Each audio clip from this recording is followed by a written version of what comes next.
In a revelation that has taken fans by surprise, Sister Wives star Meri Brown has opened up in a raw and revealing way about the kind of man she envisions for her future. After years of navigating a complex polygamous marriage with Kody Brown and 3 other wives, Meri has entered a new era of personal growth, self-discovery, and healing. The woman who was once known for her quiet resilience and sometimes subdued presence on the long-running TLC show is now emerging with clarity and strength, and with a checklist for love that doesn't resemble anything she once thought she wanted. Meri's candid reflection on what she's looking for in a partner is turning heads, not just because of how open she's being, but because of what it says about her journey and transformation since officially separating from Kody. For Meri, love is no longer defined by the confines of polygamy, shared attention, or spiritual arrangements. It's something deeper, more aligned with mutual respect and emotional intelligence. Her desires reflect years of introspection and lessons learned from a relationship that slowly, painfully unraveled in front of millions. In recent interviews, social media posts, and subtle confessions aired during tell-all specials and live sessions with fans, Meri has offered glimpses into her heart's evolving blueprint for a future companion. And what she's revealed doesn't just signal what she wants in a man, it tells a story of how far she's come from the person she was when she first entered the Brown family dynamic over 3 decades ago. Meri has always been something of a paradox in the world of sister wives. As Kody's first wife, she was once the legal spouse and spiritual cornerstone of the family, the one who helped build the foundation before Yanel, Christine, and later Robyn joined the plural marriage. But as time wore on, Meri's connection with Kody deteriorated into formality and distance, a slow emotional divorce long before the official split. She was often seen as the isolated one, struggling silently while Kody redirected his attention elsewhere. It wasn't until the emotional fallout of a catfishing scandal, followed by years of emotional neglect, that Meri began to find her voice again. Now that she's fully stepped out of the marriage, Meri's thoughts about romance are no longer filtered through the lens of plural life. Her recent comments reveal that she's actively seeking something new and, perhaps most importantly, something healthy. The traits she now values in a man are rooted in emotional safety, independence, shared goals, and deep authenticity. Meri has made it clear that she's not just open to love, she's ready to be cherished, prioritized, and emotionally seen. In conversations with fans and through various appearances, Meri has emphasized the importance of emotional maturity in a future partner. She's tired of being with someone who cannot communicate openly, who withholds affection, or who sees vulnerability as weakness. Instead, she craves a man who isn't afraid to be emotionally available, someone who can show up for her not only during good times but when things get messy, uncertain, or hard. It's a kind of emotional steadiness she lacked in her years with Kody, where stoicism and avoidance often took precedence over connection. Surprisingly, Meri has also talked about wanting someone with a strong sense of humor and adventure. Though often portrayed as the more serious and stoic wife, Meri is now embracing a lighter, more joyful side of herself, one that laughs, travels, and finds fulfillment in spontaneous experiences. She has shared that life is too short to be spent with someone who doesn't know how to enjoy it.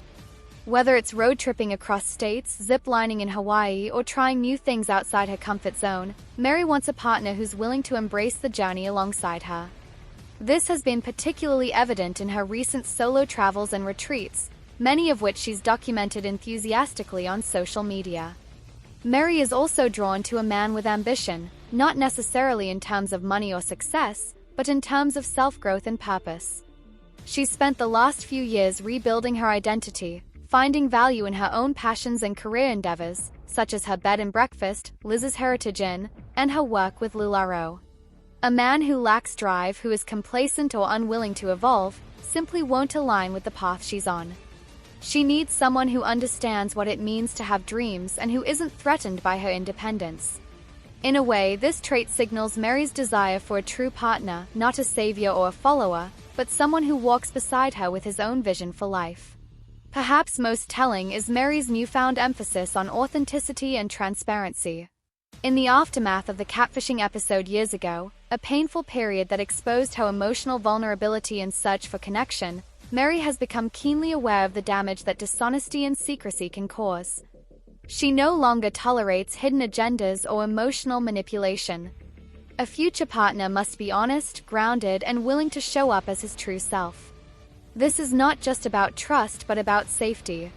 Mary has expressed that she wants to feel emotionally safe with someone, to know that she can be herself without fear of judgment, betrayal, or abandonment. Mary has also broken away from any expectations of conformity. Where once her life was governed by the rules of a religious community and the complex dynamics of plural marriage, she now embraces the freedom to define relationships on her own terms. She's not interested in fitting into a mold or pleasing others anymore. Her next relationship, if and when it happens, must be one that aligns with her core values and doesn't ask her to shrink, compromise her worth, or play small. She wants to be chosen, not tolerated. Loved, not managed. Through her podcasts, Instagram lives, and recent appearances, fans have picked up on the fact that Mary is in no rush. Love, for her, is not a desperate pursuit but a hopeful possibility. She's content being alone for now, focusing on healing, self-love, and enjoying her autonomy. But should the right man appear, she's ready.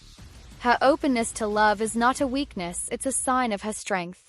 It shows that after all the heartbreak, disillusionment, and loneliness she endured, she still believes in connection, still has faith in partnership, and still wants to experience joy in its purest form. Interestingly, Mary's journey has sparked admiration from fans who once saw her as the most overlooked wife in the Brown family. Now she is seen as someone who, though wounded by a toxic relationship, has not allowed herself to become bitter. She's become a symbol of resilience, self-respect, and emotional rebirth. Her story resonates with countless women who have been in one-sided relationships or who've stayed too long out of obligation, loyalty, or fear. Mary's choices now send a message. It's never too late to walk away, to start again, or to redefine what love looks like. Even as she speaks about her ideal man, Mary is aware that no one is perfect. She doesn't have a rigid list or unrealistic expectations. What she's looking for is someone real, flawed, yes, but aware of their flaws and willing to grow. She's not seeking a fairy tale but a deep, emotionally intelligent connection.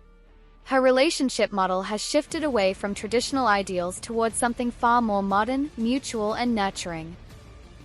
1,000-pound Sisters star Amy Slayton has faced a challenging few years, but life may be getting better.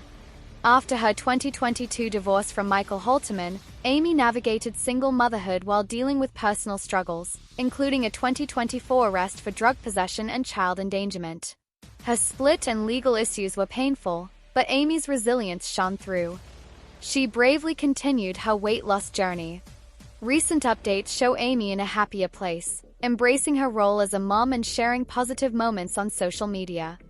As 1,000-pound Sisters Season 7 unfolded, Amy's determination to rebuild her life and maintain her health transformation inspired viewers. Having lost over 125 pounds already, Amy's turning the page on a tough chapter to Amy's bad year explained. She was bitten by a camel and arrested. In September 2024, Amy faced serious legal trouble after a freak incident at a safari park in Tennessee. While visiting the drive-through zoo with her boyfriend Brian Scott Levorn and her two young sons Gage and Glenn Halterman, the 1,000-pound Sisters star was reportedly bitten by a camel. When the police arrived, they found marijuana in the car. Amy and Scott were arrested for illegal possession and child endangerment. Details of 1,000-pound Sisters Amy Slayton's arrest after she was bitten by a camel at a zoo are murky. Is Amy lying about being attacked by an animal? After being treated for her camel bite, the 1,000-pound Sisters star was taken into custody. Her children were placed with her family.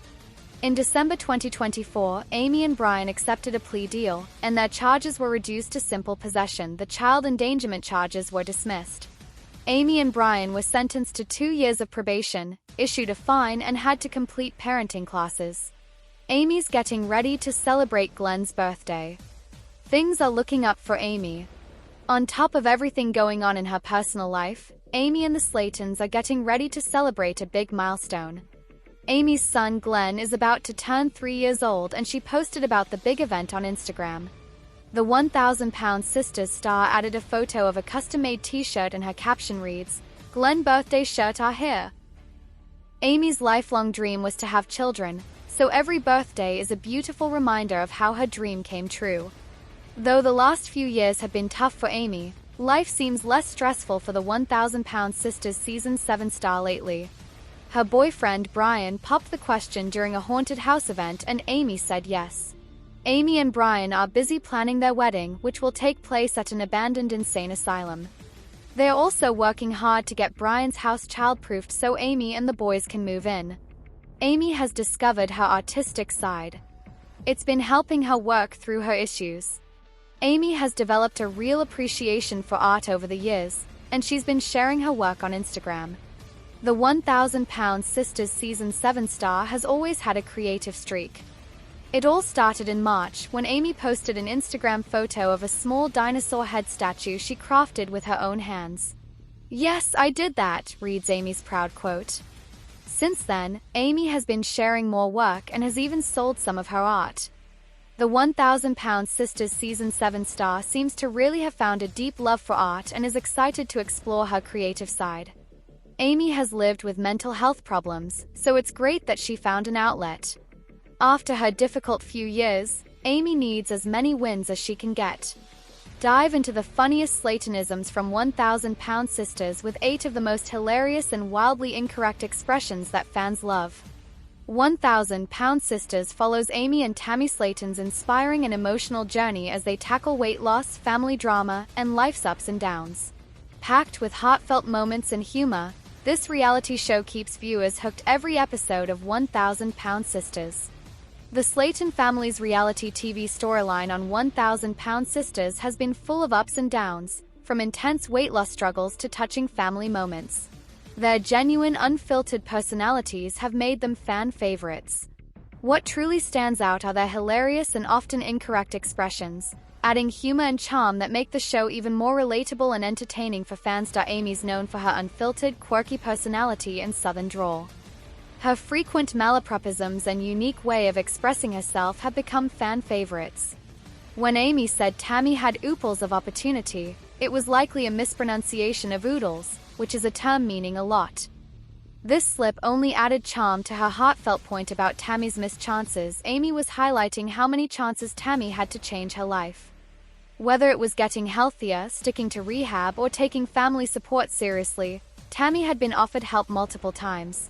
Amy's frustration often came through in these emotional moments, and saying Tammy had ooples of opportunity might have been her raw, humorous way of calling out Tammy's resistance to change. The phrase, though mispronounced, captures something deeper. It reflects Amy's exhaustion from watching Tammy repeatedly reject help. It shows Amy's mix of tough love and humor, and moments like this become iconic. Whether intentional or not, ooples of opportunity turned into a viral expression, adding to the show's distinct tone and Amy's beloved unpolished honesty. As time passed, Yanel's independence became more than just a post-divorce glow, it became a statement. Her departure marked a turning point not just for her own life, but for the entire Sister Wives narrative. What was once a show about one man balancing 4 marriages had evolved into a tale of women reclaiming their power, finding their voice and redefining family on their own terms. Yanel's journey wasn't dramatic in the traditional reality TV sense, but it was deeply profound. She reminded viewers that strength doesn't always roar. Sometimes it's the quiet resolve to walk away from what no longer serves you that speaks the loudest. In the end, Yanel didn't leave because of one fight, one disagreement, or one betrayal. She left because she realized that the vision of plural marriage that she had once committed to no longer existed in her life. The principles had crumbled, the partnership had dissolved, and the love had faded. What remained was a woman ready to reclaim her identity, rebuild her future, and define her own version of happiness, without Kody Brown. And that, more than anything shown on Sister Wives, is the real story behind her exit. Sister Wives, Kody Brown claims this ex-wife's to blame for family's financial woes. He shouldn't be throwing shade. In the whirlwind saga that is Sister Wives, the Brown family's unraveling continues to draw massive public interest as fans dissect every word, pause every look, and analyze each accusation. Recently, Kody Brown, the patriarch who once prided himself on leading a large plural family with harmony and spiritual balance, has turned to finger-pointing as the structure he built falls apart around him. Of all the accusations that have surfaced in recent months, none have sparked as much conversation as Cody's claim that one of his ex-wives is to blame for the family's ongoing financial troubles. It's a dramatic twist that has shocked longtime viewers and stirred intense backlash, especially considering the years of effort, sacrifice, and financial contributions that all the wives have made to keep the family afloat. What makes Cody's blame game so controversial isn't just the accusation itself. It's the growing belief that he may be deflecting from his own mismanagement and favoritism that led to the family's financial strain in the first place.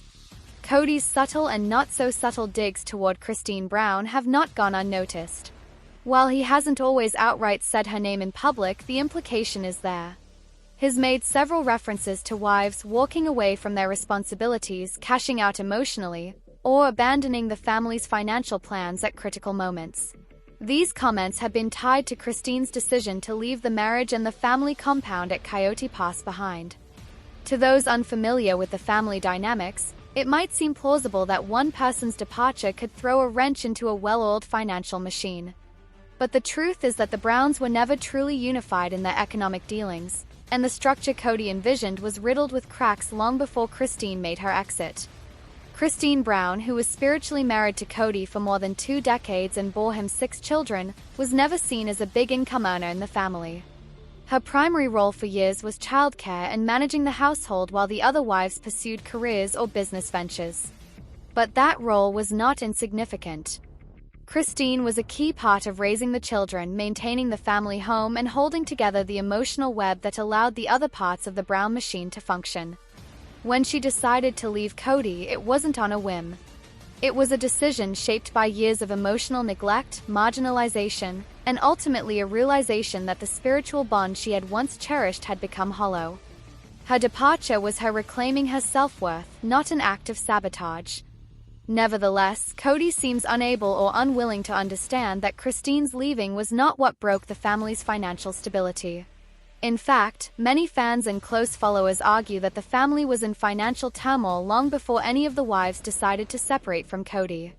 For years, the Browns have been shuffling properties, attempting to build homes, starting and abandoning projects, and stretching their resources thin across 4 separate households. The relocation from Las Vegas to Flagstaff was perhaps the biggest financial gamble the family ever took, one that has still not paid off. The Browns sold their Las Vegas homes at a loss and bought up raw land in Flagstaff with grand dreams of building multiple homes on Coyote Pass. Years later, those dreams remain unfulfilled and the land sits largely undeveloped. The strain of maintaining multiple households, supporting 18 children, and dealing with real estate setbacks created a financial burden that no amount of reality TV fame could fix. While sister wives brought in some revenue and helped raise the family's profile, it was not enough to offset the increasing costs of their lifestyle. Even as some wives started side businesses,